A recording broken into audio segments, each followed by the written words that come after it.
And we begin with the sudden passing of Senator Lindsey Graham. The medical examiner's preliminary findings suggest the 71-year-old likely died from an aortic rupture. Flags were flown at half-staff today at the White House in his honor. And tributes continue to pour in from political leaders across the nation and world. Our Jagriti Dave has the details. Tonight, world leaders and American politicians are honoring the life of South Carolina Senator Lindsey Graham. Graham died suddenly Saturday night, his office only revealing it was a brief and sudden illness. EMS 6 response to 87 Medic 7 with cardiac arrest.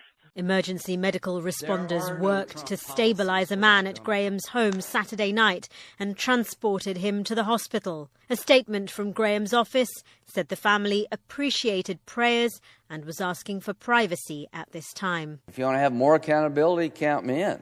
After being a long-time critic of President Trump, Graham became one of the president's closest allies. He was tough and smart, and that's who I got to know him. Graham travelled with President Trump to Turkey for the NATO summit and had just returned home from a meeting with Volodymyr Zelensky in Ukraine. Zelensky reacting tonight by saying in part, quote, "Lindsey was a true defender of freedom and the values that make our world safer." He had already landed. He was probably at his place. I don't know where he was, but I spoke to him, and then I got a call a few hours later saying, late in the evening, at 2 o'clock in the morning, actually. Lindsey Graham was one of the Republican Party's leading voices on foreign policy and national security.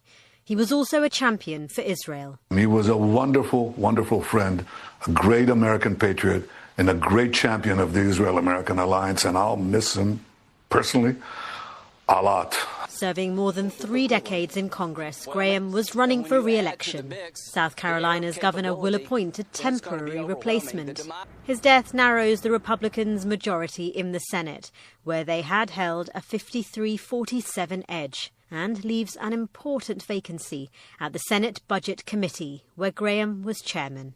Well, the race is on for South Carolina Republicans to select Lindsey Graham's successor in time for November's midterms. With a special election due in August, US President Donald Trump told NBC's Meet the Press he already has a candidate in mind, but didn't want to talk about names at this time.